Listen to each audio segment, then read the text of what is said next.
ঘনিষ্ঠভাৱে নিউটিৰ ওচৰত হাৰমনা মৃদুমুদ্ৰা ডেকাৰ যি গংগাপুৰৰ বৰ্তমান মুহূৰ্তত বাসগৃহত উপস্থিত আছো। আৰু আজি যিহেতু ৰাতিপুৱাৰ ভাগতে সেই খবৰটো আহিছিল যে গংগাপুৰত যি 31 মেৰ সন্ধিয়াৰ ভাগত যি ঘটনা সংঘটিত হৈছিল, চাঞ্চল্যকৰ ঘটনা, আৰু চাঞ্চল্যকৰ ঘটনাত যি গুৰুতৰভাৱে আঘাতপ্ৰাপ্ত হৈছিল ঘাতক ৰোজ আলীৰ আক্ৰমণত যি মৃদুমুদ্ৰা ডেকা, আৰু আনহাতে যি ঘটনাস্থলীতে যি শেষ নিশ্বাস ত্যাগ কৰিছিল ছাত্ৰ নেতা মাধুৰ্য বৰ্মনৰ। আৰু বৰ্তমান মুহূৰ্তত আমি উপস্থিত আছো গংগাপুৰৰ যি বাসগৃহত, আৰু মৃদুমুদ্ৰা ডেকাৰ বাসগৃহত ৰাতিপুৱাৰে পৰা শোকাকুল পৰিৱেশ বিৰাজ কৰা পৰিলক্ষিত হৈছে। আৰু আমি গোটেই পৰিৱেশটো দেখুৱাবলৈ চেষ্টা কৰিছো। আৰু যিহেতু গুৱাহাটীত যি GMCৰ পৰা মৰণোত্তৰ পৰীক্ষা কৰাৰ অন্তত নলবাৰীৰ এই বাসগৃহলৈ লৈ অনা হ'ব, আৰু তাৰপিছতে আচলতে যি স্থানীয় ঘৰৰ ওচৰতে আচলতে তেওঁক শেষকৃত্য কৰাৰ ব্যৱস্থা কৰা হ'ব, আৰু যাৰ বাবে বৰ্তমান মুহূৰ্তত সকলো ধৰণৰ ব্যৱস্থা কৰি থকা পৰিলক্ষিত হৈছে। আৰু এই মুহূৰ্তত আমি বাসগৃহৰ ভিতৰৰ অলপ পৰিৱেশটো দেখুৱাম, আৰু ভিতৰতো শোকাকুল পৰিৱেশে বিৰাজ কৰি থকা পৰিলক্ষিত হৈছে।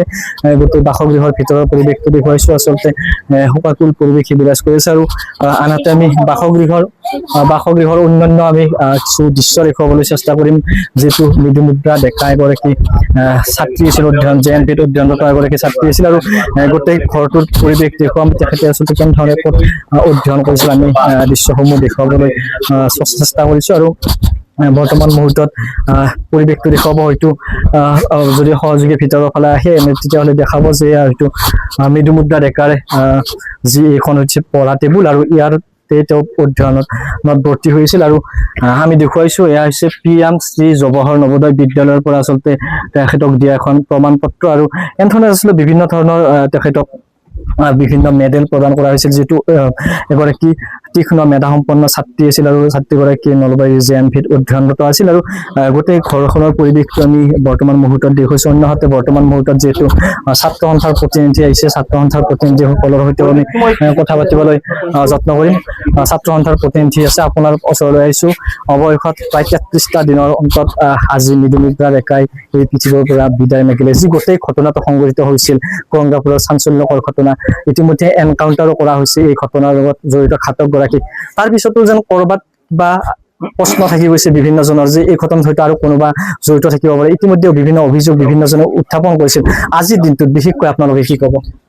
আপুনি উল্লেখ কৰিছে যে মানে ৰোজালী নৃশংসতাৰ বলি হৈছিল দুগৰাকী মেধাৱী ছাত্ৰ ছাত্ৰী। এগৰাকী আমাৰ ছাত্ৰ সন্থাৰ কৰ্মী মাধুৰ্য বৰ্মন চিতাতে প্ৰাণ হেৰুৱাইছিল। আৰু আজি প্ৰায় 32টা দিনৰ পিছত মৃদুমুদ্ৰাই GMCHৰ বিচনাত মৃত্যুৰ সৈতে যুঁজি অৱশেষত শেষ নিশ্বাস ত্যাগ কৰিলে। আশা কৰিছিলো, প্ৰাৰ্থনা কৰিছিলো যে মৃদুমুদ্ৰাই সুস্থ হৈ আহিব, আকৌ বিদ্যালয়লৈ যাব বা ভাল পোৱা কামবোৰ কৰিব, কিন্তু ভগৱানে সেই প্ৰাৰ্থনা নাৰাখিলে। মৃদুমুদ্ৰাই অৱশেষত মৃত্যুৰ সৈতে হাৰ মানিলে। আৰু আপুনি উল্লেখ কৰিছে যে অকল ৰোজ আলীয়ে এই ঘটনা সংঘটিত কৰিছিল নেকি? আমাৰো সেই প্ৰশ্নবোধক থাকি গ'ল, অকল ৰোজ আলীয়ে এই ঘটনা সংঘটিত কৰিছিল নেকি? যদি ৰোজ আলী অকলে নহয়, আৰু যদি কোনোবা জড়িত আছে, ইয়াৰ পখাই পুলি উভালিব লাগিব। আৰু শিপা যিমান দূৰলৈকে নাথাকক কিয়, এই শিপা আচলতে আৰক্ষী প্ৰশাসনে উভালিব লাগিব। কাৰণ শিপা যদি থাকে, মাটি উৰ্বৰা হয়, আকৌ গজিবলৈ সুবিধা হয়। গতিকে আজিৰ এই সময়ছোৱাত মৃদুমুদ্ৰাৰ এই বাসগৃহৰ পৰা আমি প্ৰশাসনক আহ্বান জনাইছো, এই ঘটনাৰ একদম উচিত তদন্ত হোক। অকল ৰোজ আলীয়ে এই ঘটনাৰ সৈতে জড়িত আছিল নেকি, নে আৰু কোনোবা আছে? যদি কোনোবা আছে, ইয়াৰ তদন্তৰ আওতালৈ আনক, আৰক্ষীয়ে সুস্বাস্থ্যৰ ব্যৱস্থা কৰক, আৰু উচিত শাস্তি বিহিবলৈ আমি আহ্বান জনাইছো। আৰু লগতে এটা কথা ক'ব বিচাৰিছো যে আজিৰ পৰা 32 দিন আগত যিহেতু মাধুৰ্য বৰ্মন আমাৰ মাজৰ পৰা গুচি গৈছিল, আৰু সেই দুখ আমি জীয়াই থকালৈকে মাধুৰ্য বৰ্মনৰ মৃত্যুৰ দুখ সদায় বুকুত থাকিব। আৰু আজি বেছিকৈ সেই দুখ আমাৰ বুকুত আকৌ জ্বলি উঠিছে, কাৰণ সেই ভুক্তভোগী সেইদিনাৰ ভুক্তভোগী মৃদুমুদ্ৰা আমি আজি হেৰুৱালো। লাভ জেহাদৰ বলি হ'ল, লাভ জেহাদৰ বলি হোৱা মৃদুমুদ্ৰা আজি প্ৰাণ হেৰুৱালে। কিন্তু আমি এই মুহূৰ্তত চৰকাৰক আহ্বান জনাব বিচাৰিছো যে এনেকুৱা লাভ জেহাদৰ ঘটনা যাতে কাৰো মুখত বা এনেকুৱা ঘটনা সংঘটিত কৰিবলৈ কোনো সাহস নকৰাকৈ 100 বাৰ 1000 বাৰ ভাবিব পৰাকৈ এখন আইন প্ৰণয়ন কৰিব লাগে। এনেকুৱা আইন প্ৰণয়ন কৰক যিখন আইনৰ জৰিয়তে লাভ জেহাদকাৰী বা এনেকুৱা ঘটনা সংঘটিত কৰিবলৈ প্ৰতিগৰাকী অপৰাধীয়ে ভয় কৰে। তাই আমি আহ্বান জনাইছো। পুনৰ লাভ জেহাদ পুনৰাবৃত্তি নহওক, পুনৰ এনেকুৱা ঘটনা যাতে পুনৰাবৃত্তি নহওক, লাভ জেহাদৰ ঘটনা ইমানতে সমাপ্ত হওক। আৰু যিহেতু ৰোজ আলীক এনকাউণ্টাৰ কৰিছে, আমাৰ কিছু দুখ আঁতৰিছিল, কিন্তু আজি আকৌ সেই দুখ আমাক মানে বুকুত আকৌ জ্বলাই দিছে এই দুখে আৰু পৰিয়ালটোৰ প্ৰতিগৰাকী সদস্যৰে এই দুখ সহিবৰ শক্তি দিয়ক মৃদুমুদ্ৰা মাধুৰ্যৰ আত্মাৰ আমি চিৰসন্তে কামনা কৰিছো। ধন্যবাদ জানিছো। আপোনাৰ ওচৰলৈ আহিছো। অৱশেষত নিয়তিৰ ওচৰত হাৰ মানিলে মৃদুমুদ্ৰা ডেকাই।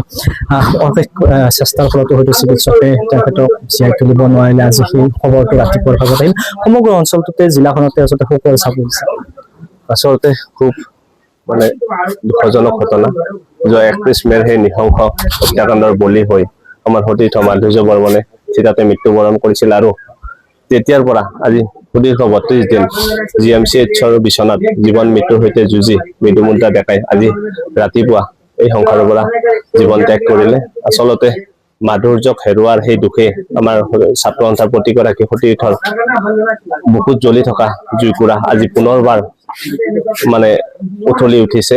মৃদুমুদ্ৰাৰ এই মৃত্যু আচলতে আমি কামনা কৰা নাছিলো। আচলতে বিভিন্ন পক্ষই বা বিভিন্ন সমাজৰ বিভিন্ন গৰাকী ব্যক্তি বিচৰাৰ দৰে এই হত্যাকাণ্ডটোৰ সৈতে অকল দুৰ্বৃত্ত ৰজ আলিয়ে জড়িত আছিল নে আন কোনোবা জড়িত আছিল, আমি আচলতে মৃদুমুদ্ৰাৰ মুখেৰে আমি জানিব মানে বিচাৰি প্ৰতিগৰাকী ব্যক্তিয়ে আচলতে সেই কামনা কৰি ৰৈ আছিল। আৰু যিহেতু ভগৱানে আমাৰ সেই প্ৰাৰ্থনা নুশুনিলে, যি নহওক মৃদুমুদ্ৰা য'তে আছে শান্তিত থাকক, মাধুৰ্যৰ আত্মাৰ শান্তি কামনা কৰিলো। আৰু সমাজত যাতে এনেকুৱা ধৰণৰ লাভ জেহাদৰ দৰে ঘটনা পুনৰবাৰ নহয় তাৰ বাবে আৰক্ষী প্ৰশাসন বা চৰকাৰে এই ক্ষেত্ৰত কঠোৰৰ পৰা কঠোৰতম মানে আইন প্ৰণয়ন কৰক। আমাৰ সমাজত যিবিলাক এই ধৰণৰ মানে ঘটনা, ইয়াৰ বাবে আমাৰ প্ৰতিগৰাকী অভিভাৱক অভিভাৱিকা বা সমাজৰ সচেতন মহল সজাগ হ'ব লাগিব। নহলে এনেকুৱা ধৰণৰ ঘটনাৰ জৰিয়তে আমি আমাৰ এই ভাতৃ ভগ্নীক যাতে আমি পুনৰবাৰ হেৰুৱাব লগা নহয়। নিশ্চিতভাৱে ধন্যবাদ জানিছো। সকলোৱে আচলতে আশা নকৰা খবৰটোৱে ৰাতিপুৱাৰ ভাগত আহিল আৰু যদিহে অকণমান আমি সম্ভৱ হয় কথা পাতিবলৈ চেষ্টা কৰিম। আত্মীয়সকল আছে, আপোনাৰ ওচৰলৈ পোনে পোনে আহিছো। অৱশেষত সকলোৱে নভবা খবৰটোৱে আজি ৰাতিপুৱাৰ ভাগত আহিলে।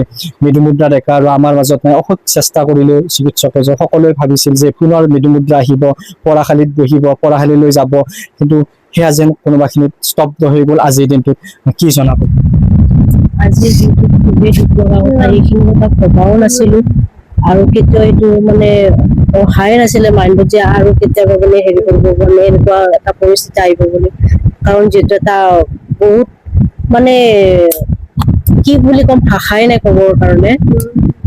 এনেকুৱা মানে নিসংগত মানে হেৰি হত্যা কৰিব নালাগে আৰু কোনো মানুহ। আৰু আজি মাতৃৰ যেনেকুৱা বুকুখন ফুটা কৰি গৈছে, আন মাতৃ যাতে তেনেকুৱা ফুটা নকৰে, তাৰ কাৰণে মই মুখ্যমন্ত্ৰী মহোদয়ক এইটোৱে আহ্বান জনাইছো যাতে কোনো মাতৃৰ বুকুখন ফুটা কৰি নিদিয়ে। সেইখিনিয়ে মোৰ ক'ব। আপোনাৰ কোন আছিল? মোৰ আচলতে তেওঁ মোৰ খুৰীমায়ে হয়।